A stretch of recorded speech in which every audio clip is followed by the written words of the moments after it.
This is Michael Cowan, and welcome to Trial Lawyer Nation.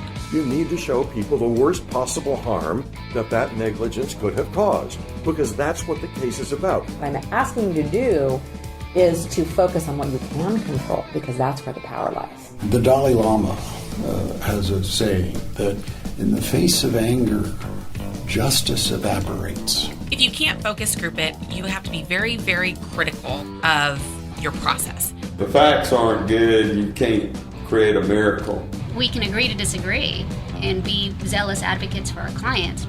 Quit worrying about looking perfect. You're not going to. That'll come in time, but you can still be an effective litigator. Welcome to the award-winning podcast Trial Lawyer Nation, your source to win bigger verdicts, get more cases, and manage your law firm. And now, here's your host, noteworthy author, sought-after speaker, and renowned trial lawyer, Michael Cowan. Today on Trial Lawyer Nation, we have attorney Marc Whitehead from Houston, Texas. Marc, how are you doing today? Good. How you doing? I'm doing well. And Marc, you kind of have a unique area. First of all, you practice law in a different area than what a lot of us are practicing in. And on top of that, you also coach lawyers. So tell me a little bit about what you do. Well, in terms of our law practice, we're a 5-lawyer firm. We specialize in representing disabled workers and veterans on disability benefit claims, basically disability insurance, veterans disability, Social Security disability. My other business is that I coach lawyers on practice management and marketing areas. Well, how did you, let's talk a little bit about your background. So first of all, how did you get into the disability side? Well, it's sort of a long story. I'll try to keep it short. Basically, I was approached by a disbarred lawyer who was looking to handle Social Security disability claims. So he started shopping himself to PI lawyers, which in a former lifetime, I was a straight up PI lawyer. And one of the unique things about Social Security disability is you don't have to be a licensed attorney to practice it. So he came shopping around looking for referrals. And for a while I used him, and then all of a sudden I said, why can't I just do this myself? And we started a Social Security disability section. And I learned that I actually enjoyed that area of law. And from there, it expanded into disability insurance and veterans disability. And I think probably in about 2008, after a bunch of battles with tort reform and just wanting to make a shift in my life, we just went strictly disability law and gave up the personal injury part of our practice. And so what is your 5-star golden case in a disability practice? So the best case usually are doctors or dentists on disability insurance claims. So you'll have a doctor or dentist, they perform procedures, surgery, dental exercises, and all of a sudden they'll have something wrong, a neurological problem. It could be something as simple as a blown disc in their neck, and all of a sudden they can't practice what they used to do. I mean, would you want a surgeon that his hand shook, or would you want a dentist who trying to fill a tooth who couldn't hold a drill steady? So, and what we have found is that those types of doctors frequently have disability insurance policies, things like Unum and Hartford and Cigna and companies like that. And of course, insurance companies are notorious for not wanting to pay. So those are sort of our most lucrative clients. But we represent veterans on veterans disability cases, and you can see veterans that have disability claims that go back years and have retroactive benefits that may go back 20 years. Those can be fairly lucrative as well. Then we have our bread and butter Social Security disability claims, which not lucrative on an individual basis, but it is more of a volume practice, and you can really get some economies of scale in that type of practice. Yeah, we actually looked at my firm maybe 10 years ago at doing Social Security disability and determined it wasn't right for us.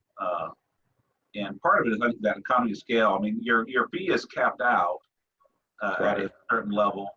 It's not super high. I guess it's probably not that much less than what someone doing a lot of soft tissue auto crash cases would be making. And it seems like there was some real lessons to be learned on case selection that we would have had to learn the hard way. Yeah, you really have to be selective about the cases you take. And yeah, you're capped at $6,000 on a fee. The reality is that if you're doing your job correctly and winning cases quickly, your average fee is more in the $2,000 to $3,000 range. So you really do have to get some good economies of scale working on a practice like that.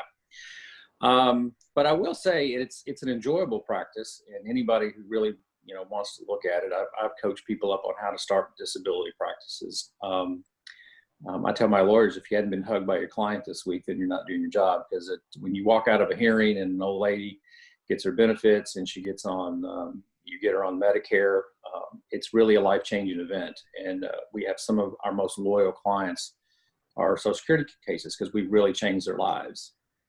I've had people tell me that I'm really missing out on an income stream or a service stream for my PI clients, because a lot of them, after their PI case is over, probably could apply.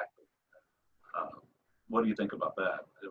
Should PI lawyers be looking for these to, if they're not going to do them themselves, at least send them out? Well, yeah, you should always be looking for the disability case within your PI world, because ultimately what happens is if you get them on Social Security disability, they're going to qualify for Medicare at some point in the future. And a lot of people have continuing medical issues into the future. So, great, you got them a PI settlement now, but what about 5 years from now? What about 10 years from now? Most of our referrals come from other PI lawyers. And we give referral fees on them when we can. They're never going to be big cases. But you should always, if you really want to do a good job for your client, always be on the lookout for that. Because it's not just about the check you get them now. It's what's happening in 5 or 10 years. And so what is it we should be looking for then when we're trying? So we have a client where, we're working on their case or we're resolving their case. What is it we need to be looking for to see, hey, maybe this person also has a disability case? Well, generally speaking, on most disability programs, I mean, it really means you can't go back to work. And for Social Security disability purposes, there's a 12-month minimum requirement. So in other words, somebody that's going to be out of work for at least 12 months, or longer. That's sort of the minimum you're looking at. There's no short-term disability program within the government. It has to be long-term, and that's going to be defined as out of work for 12 months or more. So basically, you're looking for somebody that has a permanent disability, a permanent injury that they're not going to be able to go back to work on. Now, one thing it seems to me, if you're going to do, let's say you call the Social Security practice your bread and butter practice, if you want to make enough money to pay your people and then still have money left for you, and you're not going to do all the work yourself, you have to learn how to run a business that will be efficient in running those cases and still give clients, good service throughout, so they hug you at the end instead of cursing you at the end, and right. Then do the results. What did you do to learn to do that? It's kind of funny. So probably I've been in practice for 27 years now, and probably for the first 15 years or so of my practice, I think I did what a lot of lawyers do. I was, at the time, I was trying a lot of PI cases, and you would get some verdicts and you would have a lot of money, and then 3 months down the road, you'd be broke again. Yeah. And it just kind of went up and down in that boom or bust type of cycle that I think a lot of PI lawyers are familiar with. And I never really applied good, solid business principles to the practice of law. And it was more out of ignorance than anything else. I just honestly didn't have time to think about it. And then I kind of had an epiphany in the, as I call it, a midlife crisis. I had a midlife crisis back in the early 2000s, and a lot of stuff was going on. Tort reform was going on. I was thinking that there had to be a better way to do this, and that's when I got involved with a coaching organization called Atticus. And I've been a student of Atticus now for 12, 15 years, to the point now that I've now been trained up to be a coach with Atticus. And what Atticus does is it really trains lawyers on business fundamentals and applying business fundamentals to the practice of law. Skills like time management, leadership, hiring and staffing, money, cash flow, financial planning, and of course marketing. Lawyers always have to be marketing. But once I started applying a lot of these concepts into my practice, I started stepping back and trying to figure out the practice should serve me as the owner of the practice. I shouldn't be serving the practice.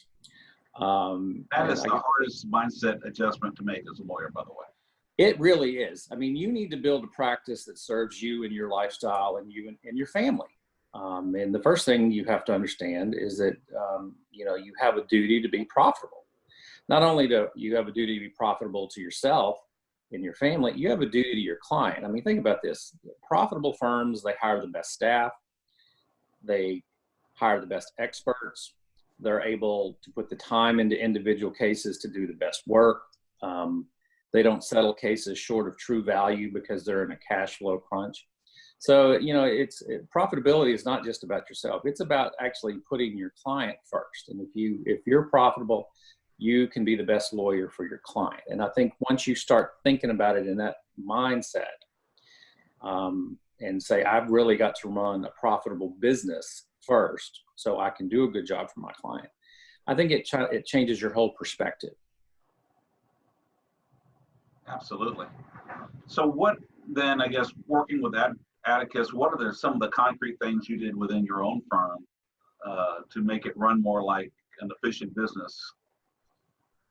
Well, the first thing you have to do is you have to get off the wheel, and you have to get a grasp of your time and how you actually spend your time versus how you think you spend your time.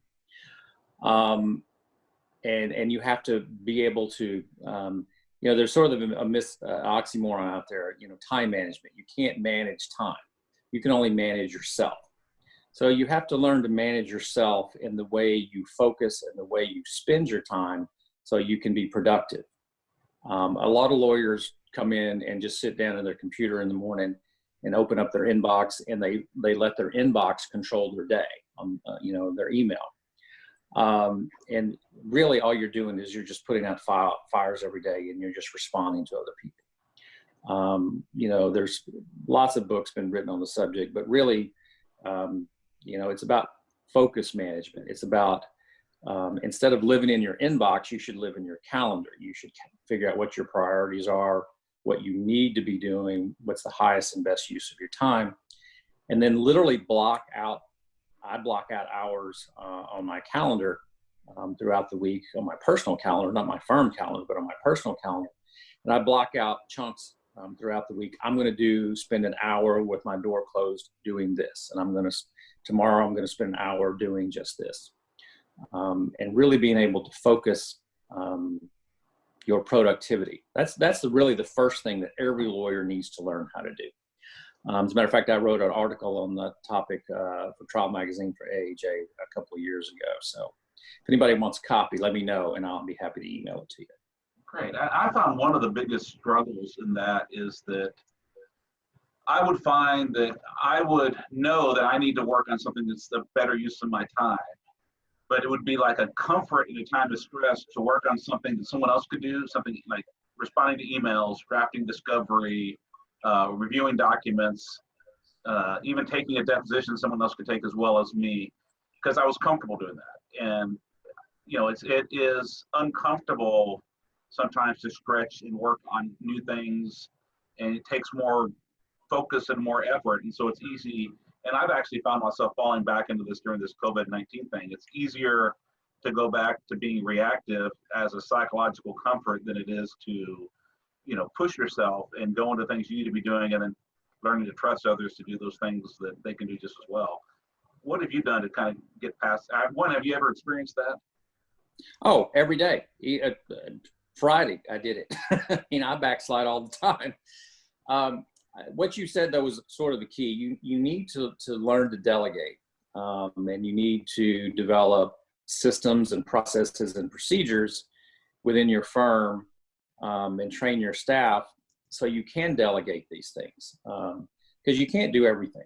I used to insist that I did all the initial consultations in our firm, and that would just take up a tremendous amount of time. And then once I sat down and I simply made a checklist. I said, this is a checklist of everything that I want to see happen in an initial consultation. And I sat and just trained one of my newer attorneys on how to do it. And quite frankly, she did it better than I did, because for her it was new and exciting. And she did a better job at it than I did. And that was just a thing. I had to let that go. And then I started looking at other things in my practice. What are the other things that I'm doing that I could train somebody else to do? And you just start knocking off these things. And once you start getting rid of the things that you really don't need to do, therefore you can spend your time on the highest priority things within your firm, things that really do require your attention. So I think that's a big problem with a lot of lawyers. We by our nature, because we're all highly trained individuals, we're sort of control freaks, and we kind of have to get past that control issue that we all have, and realize that there are other people that can do this just as well as you can. I think the patience and the commitment to training is another big issue, because like one thing where I've done backsliding is, so I'll think that I've trained a new lawyer to go do an initial client meeting. And, we're 99% attorney referrals. So, we'll do an initial client meeting, someone new will come in, and then I'll get a phone call for the referring lawyer. So-and-so said this or said that, and why would they say that? And, sometimes the temptation is, rather than saying, okay, let me fix my process, let me fix my training, let me go retrain my lawyers on that issue, I just said, well, I'll just do it myself, just so I can calm down the referring lawyer, like, well, you just do these yourself from now on. It's like, well, let me, you're just taking the time and letting me fix it and convincing the referrer that, hey, you really don't want me spending all my time doing initial client meetings. You want me spending my time doing big strategic thinking, deep dives into cases, and also making sure the firm's running right. Because that's where I'm going to add value to your cases. I don't add value in my meeting people. I add value in strategic ideas and trials and things like that. Yeah, exactly. And in marketing the firm, I mean, you're sort of the face of the firm. Just by way of example, so, an attorney will refer me a case. I will send it off to my person to do the screener, and the screener will come back to me and say, yes, we accepted that case because it met criteria. Or she'll come back and say, yeah, it's sort of an iffy case, but it's your call because it's your referral source. What do you want to do? And I'll tell her what to do. But then it's incumbent, because I've managed my time correctly and I have some free time, then I get to take the opportunity to call that referral source back and say, hey, yes, we took your case. Thank you so much. Hey, let's go have lunch. Let's go play golf, whatever. And I build that relationship, because that's really a better use of my time. Or the flip is, if we can't take the case, I need to be the one calling that referral source and saying, hey, I appreciate the referral, but we really couldn't take it because of these reasons. But just to make sure that the referral source is still happy with our service, even though we didn't take the referral. That's a better use of my time than sitting there for an hour, hour and a half, screening that client. So that's what I mean by, what is the highest and best use of your time versus what you can delegate to someone else. Now, how do you learn to, I went back and forth over the years between, trying to do it all myself, and then what they call delegation by abdication, where I just tell someone to do it and don't give them enough guidance and don't give them enough instruction, and then getting frustrated and then either micromanaging or trying to take it on myself. And it's been real hard to find that balance. What's some things that have worked for you in that area to get it done by other people, but then also done right?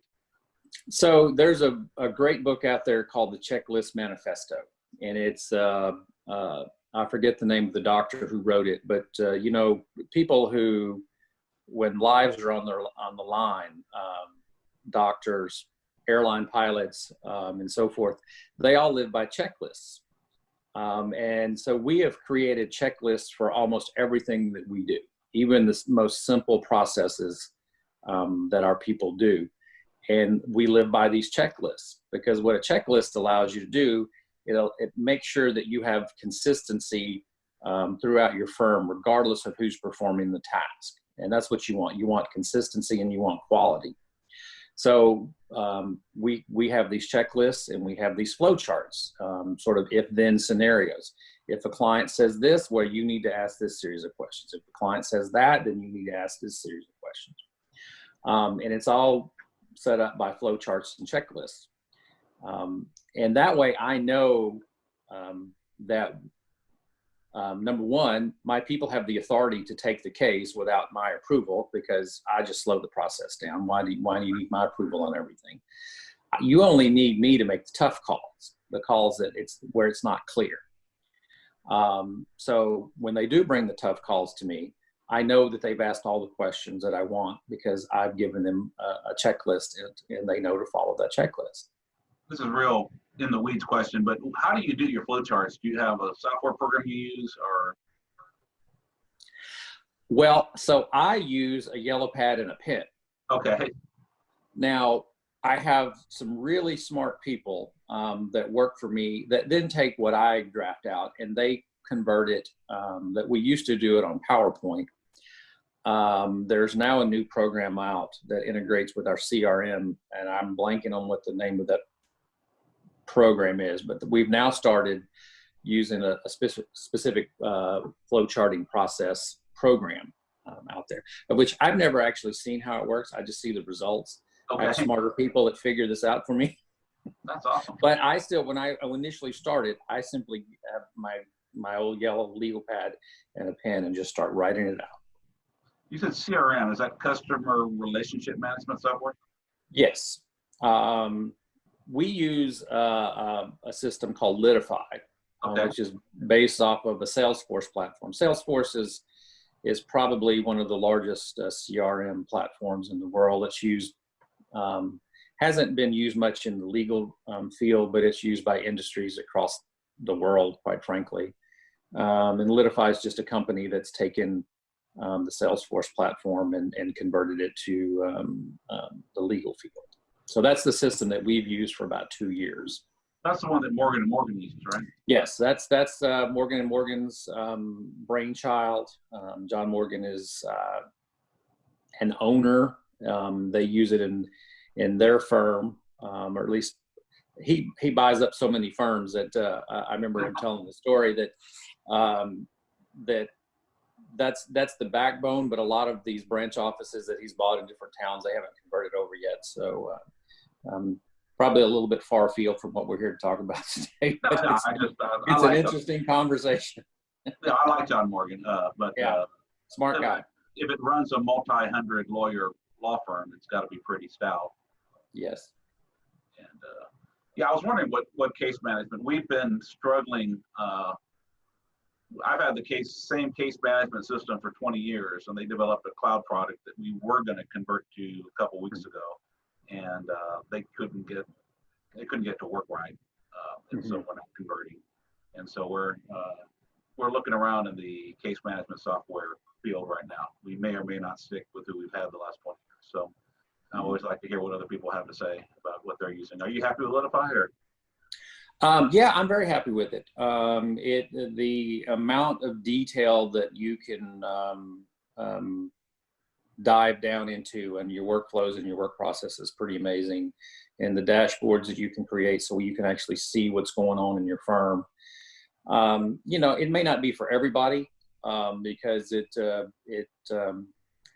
quite frankly, you need to have a certain volume of cases to make the features worthwhile to you.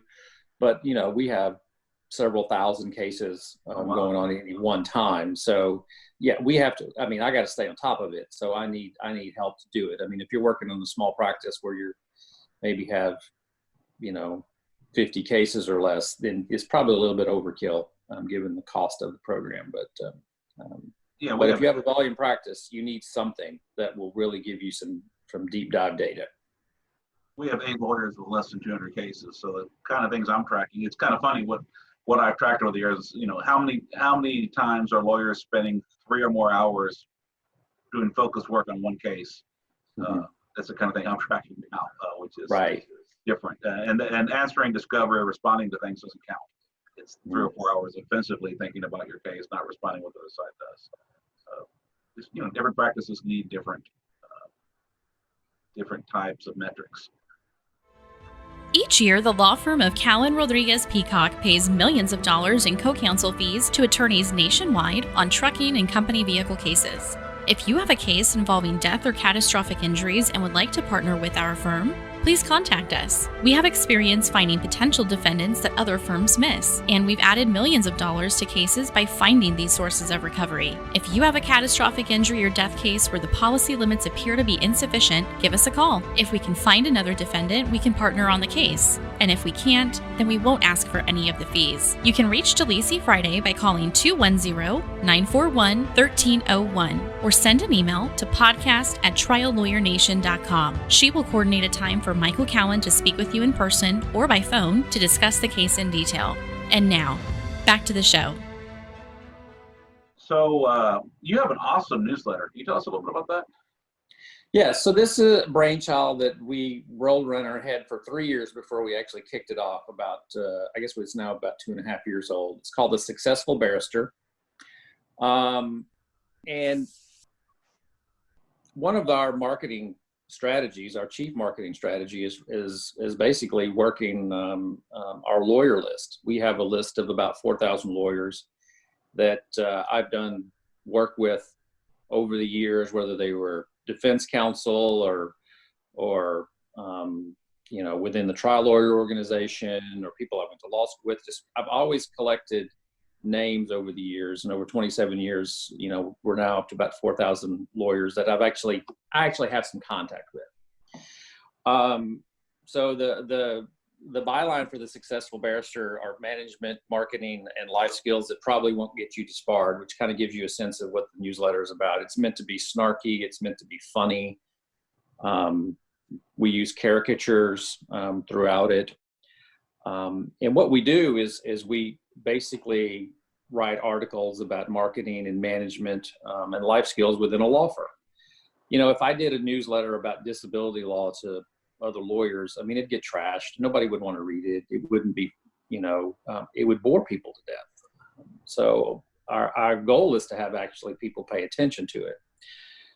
So we put in cartoons, we have pithy little quotes, we summarize a lot of books that we read that we think other lawyers should be reading. So you don't have to read the whole thing, you can just read our summary. But that's the whole goal behind it, is to give something that lawyers would actually find useful, as opposed to, gee, this is the latest summary of the latest disability case that came out from the Fifth Circuit, which nobody, unless you do what I do, nobody would give a crap about that. So I don't want to bore people. I want something that people find interesting. So we really don't talk about anything we do other than on the very back page. We kind of have a little display ad about what we do. And then I have about 6 books that I've published. So we'll feature one of our books on the front page as well. But other than that, it's not about us. It's about things that can help other lawyers. And that's kind of the goal behind it. And does it convert? So what we have found is that about 35% of our business comes directly from other lawyers. And what we do, you're not going to send me 10 or 20 cases a year. You might send me 1 case every year, maybe once every other year. If you're lucky, you might send me 2 cases a year. So I know that there's not a lot of frequency out there. So what we have to do is we have to have a lot of breadth. So, that's why we mail to 4,000 attorneys. So establishing what's your return on investment, you have to kind of look at it in the big picture. You can't look at it in 1 month and say, hey, we got X number of cases off this newsletter. I can tell you over the last year, we've gotten about 300 to 400 cases from other lawyers. So how do I get these cases from these other lawyers? Well, there has to be some way to connect with these. So when you look at the big macro picture and look at your numbers at the end of the year, we think it is very successful. So It's also funny. I go to like an AAJ convention, and people that I can barely remember walk up to me like, "Hey, you're the newsletter guy." So, I mean, we know it works. You know, how to put an ROI to it. It's sometimes a little difficult. And sometimes you just have to live with the fact that, you're going by anecdotal evidence, but we think it works pretty well. I mean, obviously 300 or 400 cases a year that we're signing up from the lawyers, you know, they got to get to us somehow.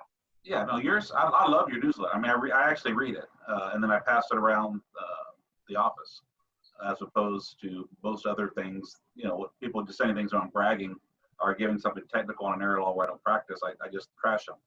But I'm wondering if yours works better because most of the people you send to don't know as many people that are in your field and are not practicing your field. Because we sent out, I think we had 1,600 people on our list, lawyers, and we did a beautiful little magazine. I don't know if you ever got Off the Record. Yeah, I did. Mm-hmm. I did it for a couple of years, and you know, we couldn't show that it led to any new referrals. And the way we did it is we were spending a lot of money on it. And we were spending a lot of money on different things that didn't, and the firm was doing great. We were getting great cases in, but most of our cases came from a small number of lawyers.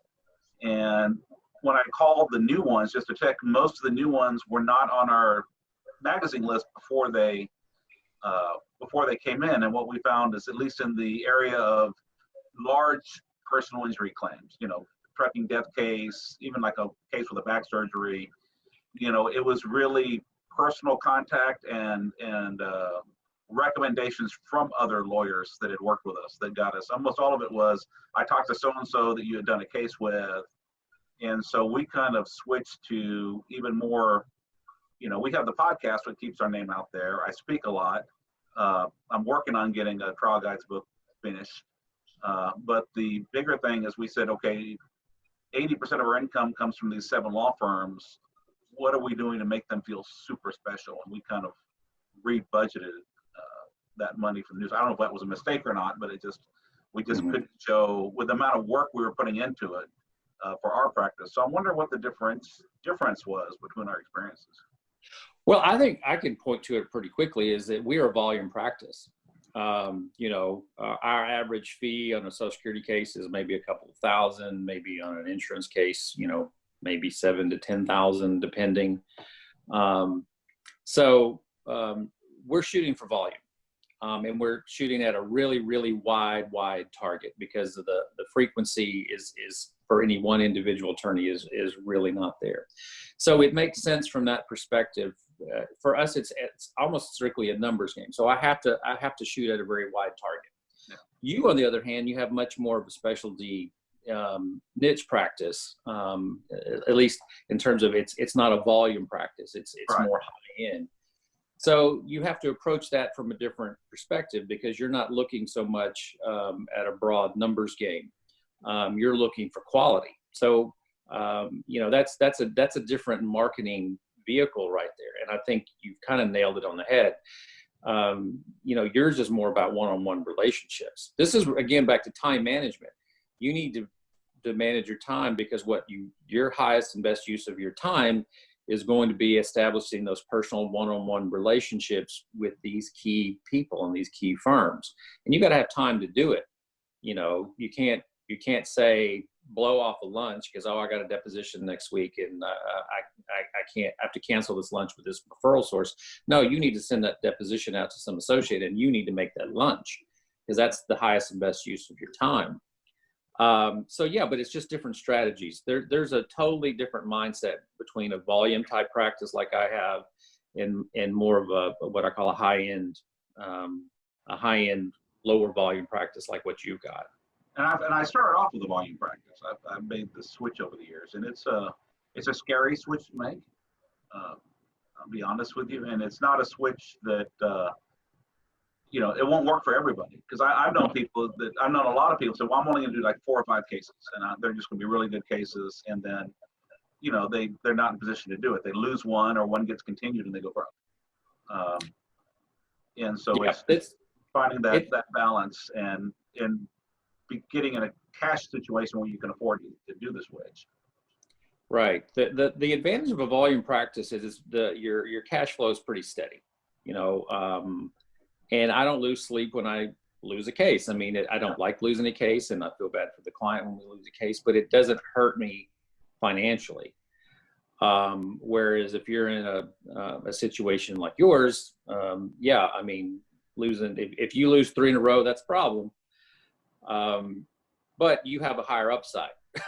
Yeah, quite frankly, you have a higher upside than I do, but that's okay. I mean, it goes back to, you need to build the practice that serves your lifestyle and what makes you feel comfortable. And we're kind of, like, we have 8 lawyers, so we're kind of in the middle where, I'm still trying to apply some of the volume things as far as getting other people to do work and me only working the highest and best uses. But then, when you're blessed with the ability to have these great cases that bring in big fees, it's really hard to work on the other stuff. And then also you don't want to be seen as competing with your referrers. Yeah, absolutely. So, I went into let's say I started putting TV ads on, for example, for car wrecks. Well, some of my advertising firms just wouldn't send me business anymore because why are they going to help a competitor? Exactly. So it's all exactly. looking at your particular market. What are some other things you've done that you said you've done some talks? You gave a good talk, I think, at AHA on marketing. Besides the newsletter, what are some other things you've done that seem to work?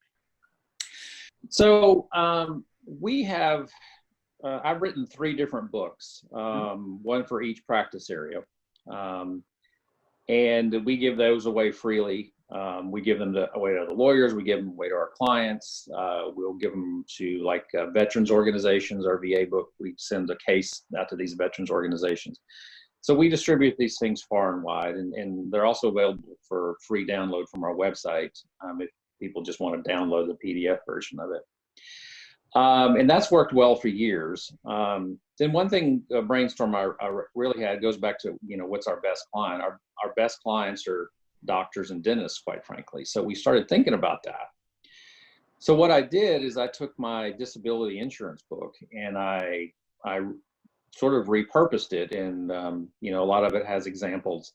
So what I did is I changed the examples out in the case, and I changed them out from a regular worker. I changed them out to doctors and another one for dentists, and I basically wrote a specialty book, a disabled doctor's guide and a disabled dentist guide.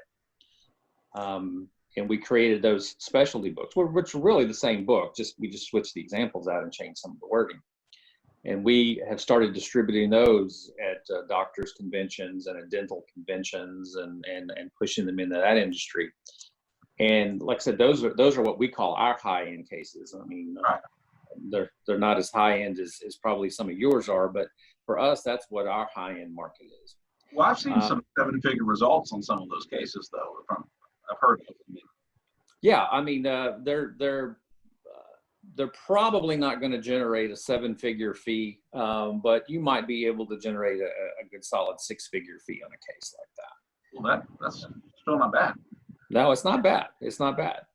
But that's been one of the things that we have moved into, is that sort of that specialty marketing to doctors and dentists, just because we know those are our highest end clients. Our biggest marketing effort, although, has always been our website. That's one of the nice things about having a niche. I mean, we have a very specialized niche. So our website is hyper focused just on disability. And it generates a ton of leads for us. Now, obviously, when you generate a ton of leads, you have to have a good screening process. I think my number one thing that we have done that really works for us is that we've established a separate intake team. We have removed the lawyers and the paralegals when we've removed them from our intake process and intake system. And we've hired a separate intake team, and they're trained and they're specialized, and that's all they do, is they're on the phone every day talking to, in our case, we might have about 1,500 leads that come through our system in a month. That's a lot of people to talk to. And so number one, you don't want to bog your lawyers and your paralegals down with having to look at that much information. Secondly, what I found is that when they get busy, when they used to be the final decision makers on whether we accepted a case or not, when they got busy, they started turning down good cases because they were just busy. So we removed them from that process and let them focus on what they do best, which is process cases and win cases. So we have an 8-person intake team. That's all they do, to screen those cases every day. And they have the authority to accept cases that meet criteria. And then cases that don't meet criteria, what we call the no-go bucket, they have the authority to reject those. Of course, there's a manager that reviews that. And then only those cases that are in the middle move up the chain to probably, and usually it's the marketing manager that makes that decision on the tough calls. And on the ones she really can't make a decision on, then she comes to me on it. So, we might sift through 1,200 to 1,500 leads a month. And from that, we might sign up about 100 of those a month as actual cases, which means we're rejecting a lot of cases. But that's our goal, is we want to accept only the best cases of the type of cases that we do. And you just, there's the old saying, you got to mine a lot of coal to find some diamonds. So, but there's no way that would work if we had our attorneys and our paralegals involved in that process. There's no way they would have the time to do that. I've learned the same lesson, and part of it is the frustration is we've learned the more information you gather on the front end, the better the case. One, the better decision you make on the take or no take, but two, the better the case develops. And so one of the reasons, even though we have less volume than you do, that I went to people just doing intakes and nothing else, is that the paralegal and the lawyer are always worried about the next deadline. And if they're supposed to get all this stuff from a client and supposed to have this big, long initial meeting with a client, but they have 3 deadlines that week, they tend to get what they can from the client, and I'll go get it later. And they won't get it until there's an actual deadline. And you end up, one, creating additional stress, but two, not making the kind of decisions you would make had you had all the information. A lot of times, like, well, had I known this, I would have decided differently on something. So we switched to that, and then we've had to do a stricter go, no go without my involvement, because what I would find is a tough case would come in, and I would be like, I can find a way to do that case.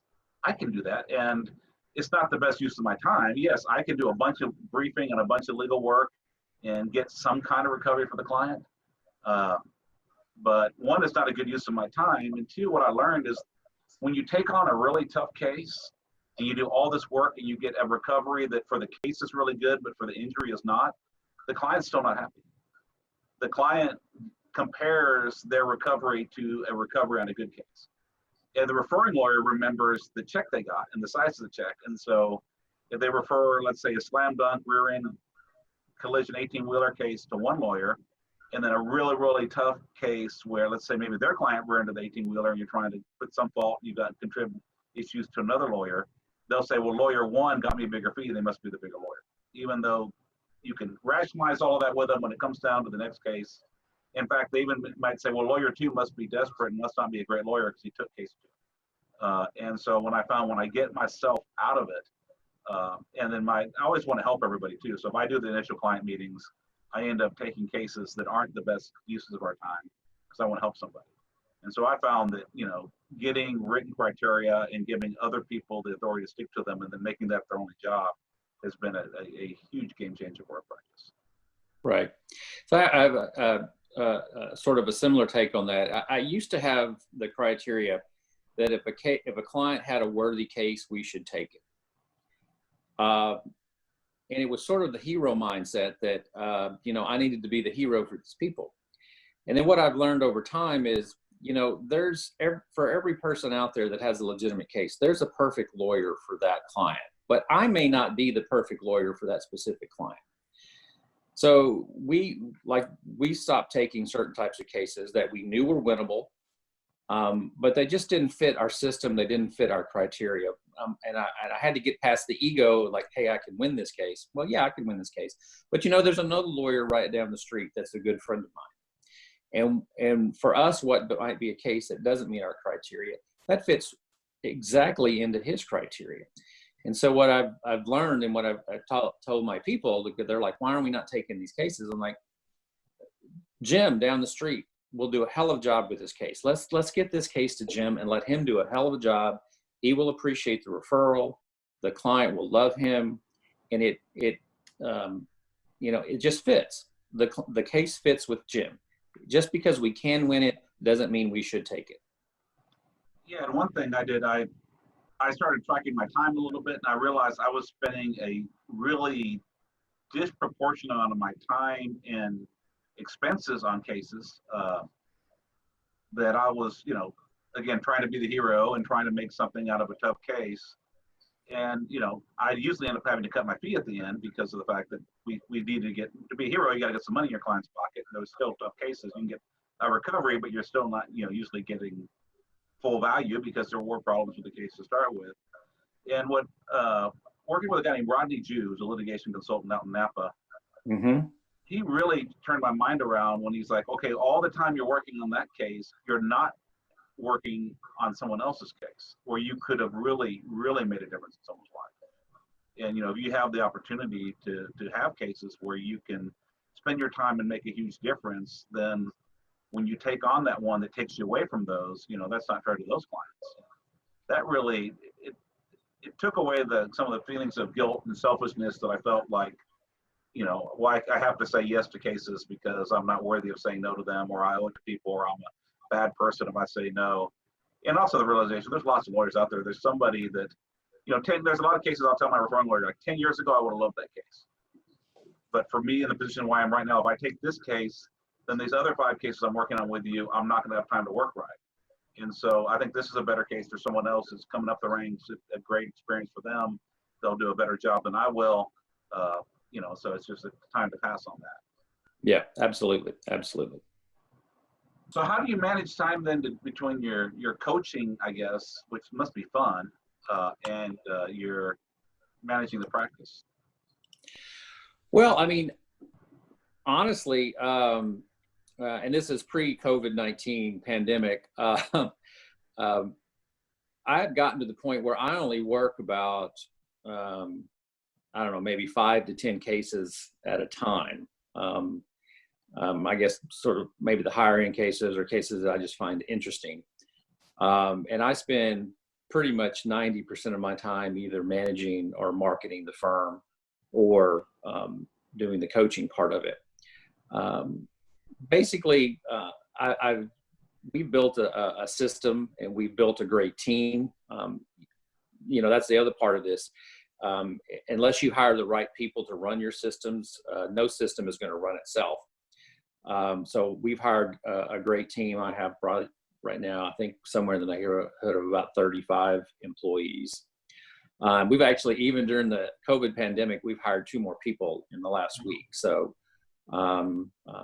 we have plans and we're expanding regardless of what the short term looks like. But you have to have good people to run your systems. And given the fact that I think I really have an outstanding team, that allows me to pick and choose where I want to spend my time. I'm not forced to spend my time in any one particular area unless I choose to do so. And if I choose to do this week to go out on my sailboat, I have the flexibility to do that because I've built a great team and a great system that allows me to do that.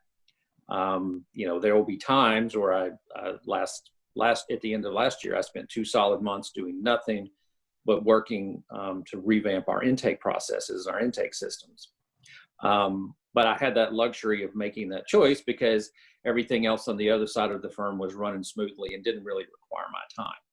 And that's the key to when I say building a lifestyle law firm. People ask me, when am I going to retire? Like, why would I ever retire? I'm having too much fun. I like building a law firm. I like running a law firm. But there are times when I don't want to build my law firm or run my law firm and I want to go do something else.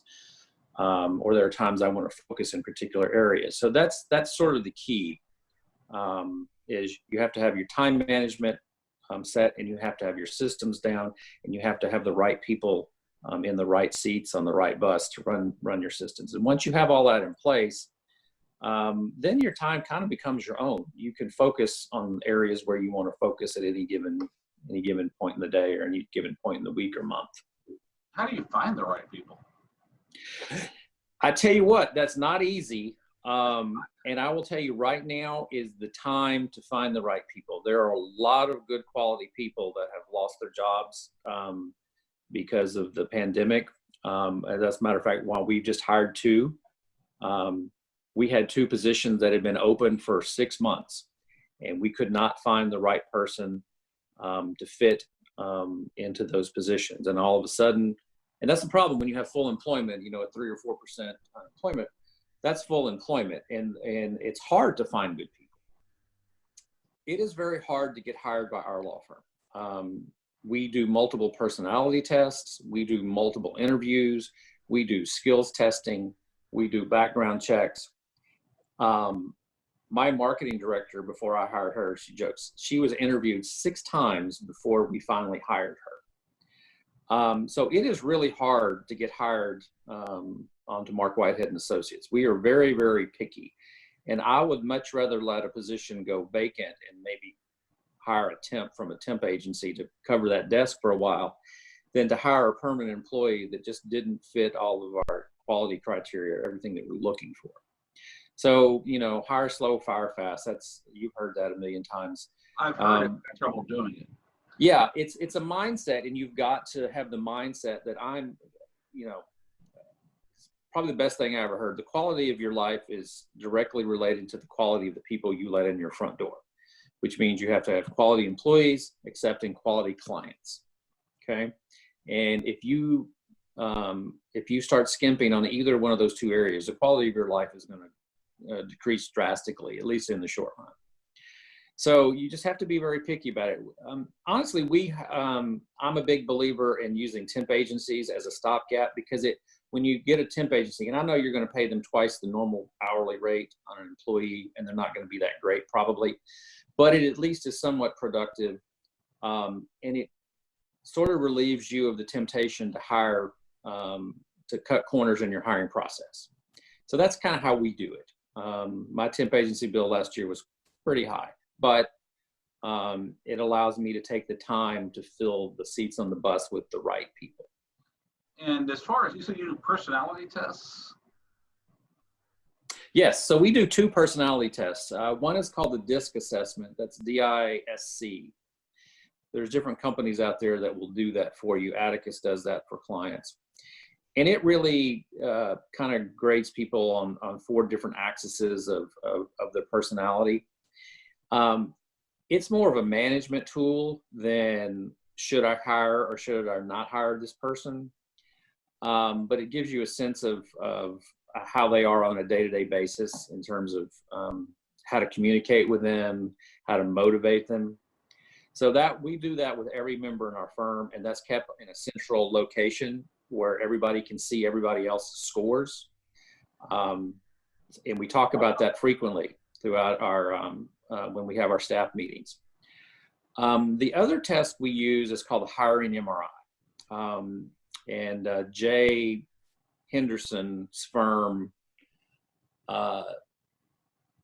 is the one who does that testing. Now that is more of a bit of a pass-fail.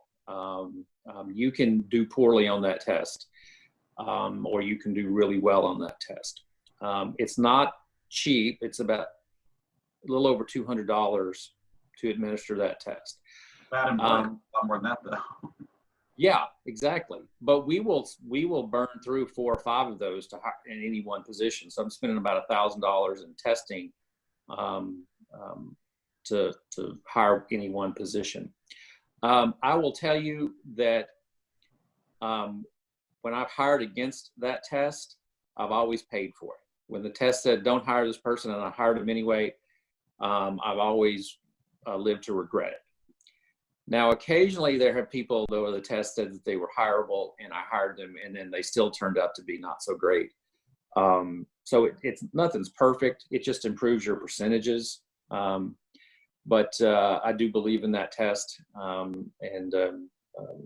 We spend a lot of money on that. Would that be something you could give us a link to? We could put in the show notes so that the people wanted to use that, or is that absolutely? I can send you the link to that. So this is a challenging time to practice. I don't know about you. We're all working remotely. So how how have you adapted to the, stay in place pandemic situation that we're all facing? Yeah, well, I mean, fortunately, we had already developed our systems to where we could work remotely. Now, primarily it was so the lawyers could work remotely because they're traveling around going to hearings and such. So we had put a lot of our CRM is in the cloud, and so we were the lawyers were sort of used to working remotely. Now we've had to adapt and get everybody else working remotely as well. So yes, I've had to go out and buy a bunch of laptops and get everybody sort of working on that. But I actually view it as sort of a good pressure test. If your firm can work under these types of constraints and these types of pressures, then you've got your systems down. And then where you don't have your systems down, they're going to really be exposed in a time like this. So yeah, we're all working remotely. Fortunately, our CRM is up in the clouds. I had never used Zoom before, quite frankly, and now we're Zooming every day. So we have morning huddles where we kick off the day, where we're all together. The different sections are together on Zoom, just to kind of get everybody a sense of normalcy, that you can see everybody and get everybody assigned on their tasks every day. For us, nothing has changed business-wise. The business is not going away. There's still disabled people out there. We're actually hiring. We have hired 2 people in the last week. So like I said, there are good people that are out there available now that probably weren't out there 2 or 3 months ago. So if you have the opportunity to scoop up some good people right now, now's the time to do it. What I learned, honestly, is what we learned in 2008. In 2008, we went through a financial crisis. And what we learned is that the business didn't go away. It just got deferred a little bit. Yeah, our revenues went down a little bit for the first quarter after everything went to hell. But it came back the next year. And that's kind of what I'm anticipating here as well. I mean, the business is not going to go away. Your money, your revenue may get deferred slightly for the next 3 or 4 months. And hopefully, you can weather that storm, whether through your own money or through the CARES Act. But I think there's a lot of opportunity out there as well. Where there's chaos, there's opportunity. So you need to be looking for the opportunity. And you need to be adaptable. And you just need to have a good mindset that we'll get through it and we'll come out better on the other side. How about, you're adding new employees. We're actually looking at possibly adding 1 or 2 people in the next few weeks, or at least starting the process of looking for 1 or 2 people in the last few weeks. And one of the things we're struggling with is, how do you train and onboard somebody remotely? Well, that goes back to the checklist. Fortunately, we have a series of checklists we've developed for training and onboarding new hires based on that particular position. So generally when we hire somebody, there's about 2 weeks worth of stuff that they need to read through, or videos that they need to watch, or one-on-one training sessions that they need to go through before we sort of release them anyway. And then for some positions, it's even longer than that. So yeah, we're sort of having to adapt those checklists to doing things online, obviously doing a lot of Zoom training,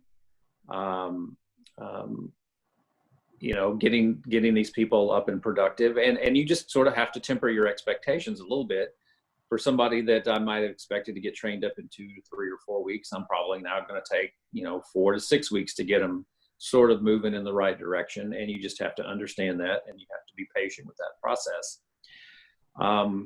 But where there's a will, there's a way. I mean, honestly, there's nothing you can't do remotely that you couldn't do in person. It's just your mindset. You think you can't do it, but you really can if you really put your mind to it. Well, good. Well, that was my thought. One position I'm going to have my manager take me through tomorrow and show me how to do it, and then compare what she had written to make sure that's fully showing how to do it, and then coming up with a training plan. Day 1 we'll do this, day 2 we'll do this. So right, just a good checklist and a good timeline, and this is how we're going to cover it, and this is how we're going to do it, and this is our process, and just put it down on a piece of paper and follow it. Well, speaking of, checklists and templates and stuff, you've actually put together a marketing template. Can you tell me about that?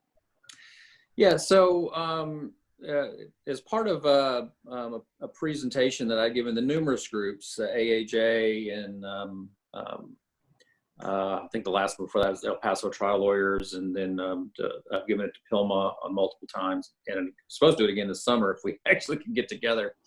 But I put together a marketing plan and a marketing template, basically going over the 6 basic strategies that we use to market our firm, and putting that into a written marketing plan with ROIs and, the primary goal, the sub goals, the timelines, and so forth. I put that together in a template form.